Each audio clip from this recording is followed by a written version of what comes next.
Story time tayo nung nag-meet kami ng jowa ni Miss Jisoo, si Bo Yoon An. Tama pa yung pronunciation ko? So, nung una talaga, hindi ko siya nakilala. Kasi diba, hindi naman po ako mahilig makialam ng love life ng mga kumare ko. Charing. Actually, hindi ko talaga siya kilala. Siyempre, diba? So, nung dumating kami sa Todd's show, yung managers na hinila ako, yung manager na hinila ako, sabi, oh, you wanna meet si Bo Yoon? Ako, sure, of course, diba? Ako naman, go lang ng go. Sobrang takot ka talaga ni Bo Yoon An, diba? Jowa ni Miss Jisoo. Ayan.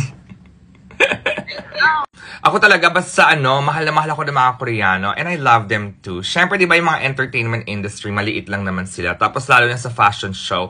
So kapag meron silang nagpapakilala sa akin, yung mga manager, sabi, oh, do you wanna meet si ganyan? Ako naman, go lang ako ng go. Mamaya ako na lang sila i-google. Di ba, naloka lang ako nung nalaman ko pala nung huli na, ay, si jowa pala ni Miss Jisoo siya.